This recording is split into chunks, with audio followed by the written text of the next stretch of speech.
nous poursuivons notre méditation sur le cantique de la Vierge Marie. Mais avant de commencer ce moment d'enseignement, j'aurais vraiment vous demander une faveur, c'est que tous ensemble, on puisse acclamer le glorieux Saint-Esprit, sans qui vraiment nous ne pourrons pas faire grand-chose.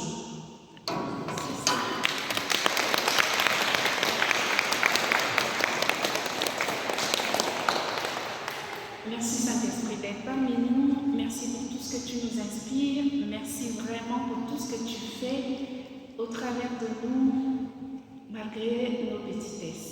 Amen. Amen. Amen. Alors, comme l'a dévoilé ma sœur Sophie, nous entamons le 6e et 7e verset du cantique de la Vierge Marie qui dit: Il renverse les puissants de leur trône, il élève les humbles, il comble de bien les affamés, renvoie les riches les mains vides. Sur ces deux versets, aujourd'hui, ils vont nous aider à percevoir la manière dont Dieu interagit avec nous les hommes. Il nous rappelle aussi que le plan divin implique une inversion des valeurs que le monde dans lequel nous vivons considère comme valeurs importantes. La louange de la Vierge Marie n'est pas simplement une expression poétique, mais ce sont des vérités sur la personne même de Dieu.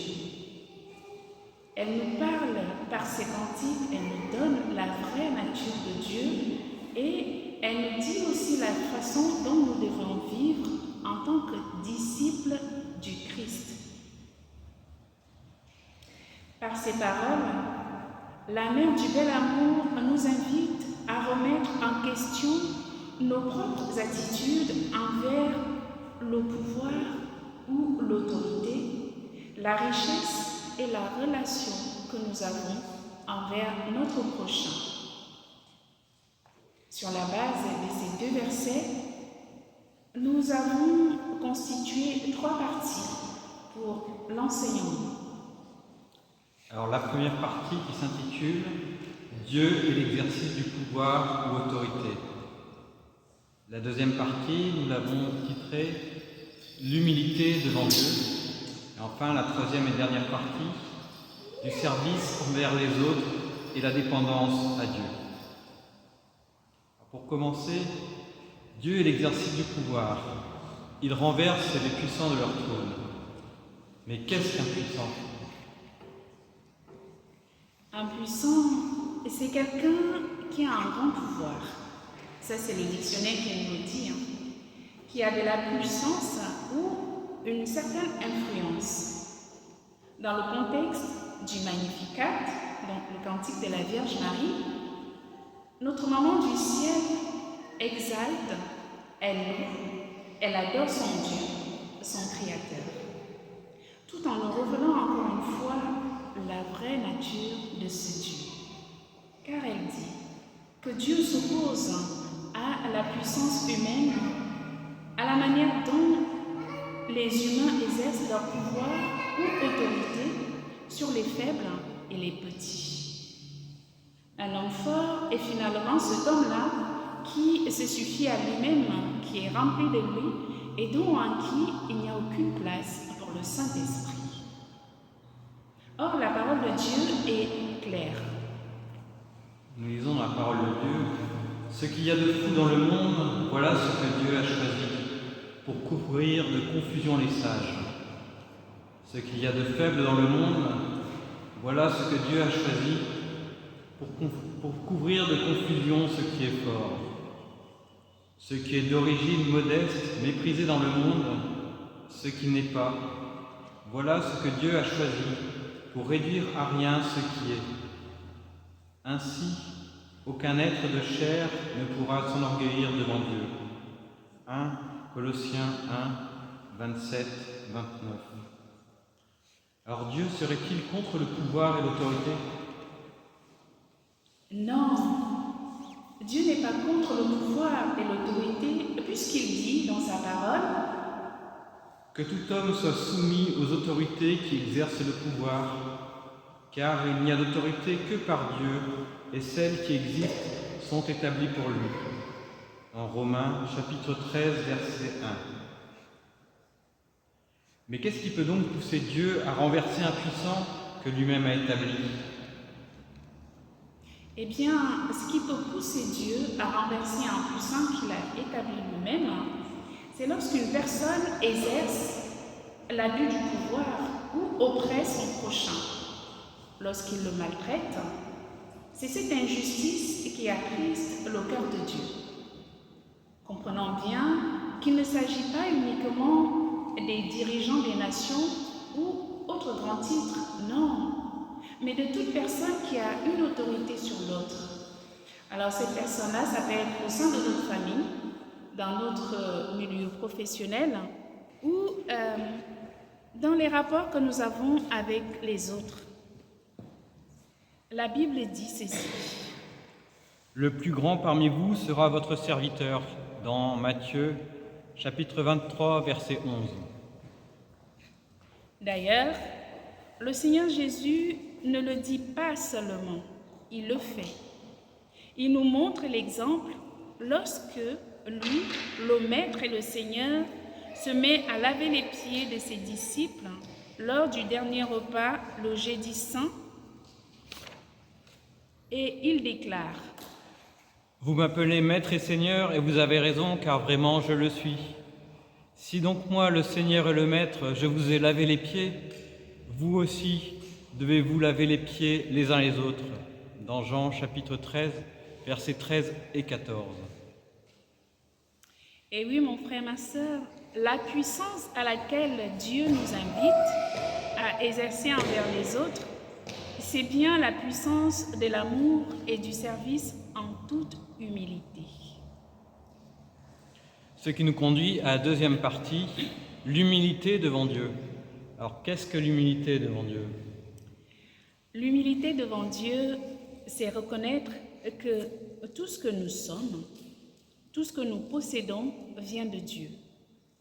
Toute position de pouvoir, toute promotion, toute richesse, toute beauté ou intelligence que nous pourrions avoir nous vient de lui et de lui seul.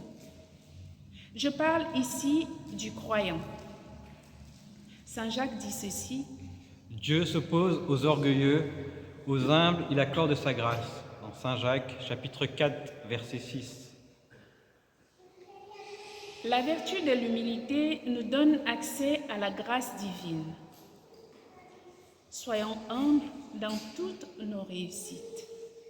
Rendons grâce à Dieu qui nous élève. La Vierge Marie, dans son cantique d'action de grâce, est remplie de reconnaissance et de louange envers Dieu, son Créateur. Elle accepte son rôle de mère du Sauveur et aussitôt se met au service de l'autre en allant voir sa cousine Élisabeth. Enfin, nous abordons la troisième partie, le service envers les autres et la dépendance à Dieu. Que peux-tu nous dire de cette dernière partie? L'expression « il comble de bien les affamés » souligne la préoccupation de Dieu sur les besoins fondamentaux des affamés. Elle met en évidence sa bonté envers ceux qui souffrent et son engagement à satisfaire leurs besoins essentiels. Car sa parole déclare: Dieu comblera tous vos besoins selon sa richesse, magnifiquement, dans le Christ Jésus. Philippiens chapitre 4, verset 19. Frères et sœurs, c'est par nos mains que Dieu veut passer pour combler de bien les affamés, par nos ressources matérielles, par notre temps, par l'attention que nous portons aux autres, par notre amour. Cherchons donc les occasions pour servir ceux qui sont dans le besoin autour de nous. C'est ainsi que nous accomplirons cette parole qui dit: Ne vous faites pas de trésors sur la terre, là où les mythes et les vers les dévorent, où les voleurs percent les murs pour voler. Mais faites-vous des trésors dans le ciel, là où il n'y a pas de mythes ni de vers qui dévorent, pas de voleurs qui percent les murs pour voler. Dans Matthieu chapitre 6, versets 19 et 20. Alors nous comprenons que l'action de grâce, les multiples actions de grâce que nous rendons à Dieu, nos aumônes, nos offrandes, tous ces actes, tout acte de charité et tout ce que nous faisons, c'est cela qui contribue à notre trésor du ciel. Bénissons les autres par les grâces et les bénédictions que nous recevons de Dieu. Plaçons notre confiance en Dieu, soyons totalement dépendants de lui. Car dans sa parole, il dit ceci. De même que le sarment ne peut pas porter de fruits par lui-même s'il ne demeure pas sur la vigne, de même, vous non plus, si vous ne demeurez pas en moi. Moi je suis la vigne et vous le sarment. Celui qui demeure en moi et en qui je demeure, celui-là porte beaucoup de fruits, car en dehors de moi, vous ne pourrez rien faire. Jean chapitre 15, versets 4 et 5. Et oui, frères et sœurs, la joie parfaite et la satisfaction durable viennent de la relation que nous entretenons avec notre Dieu, notre Créateur.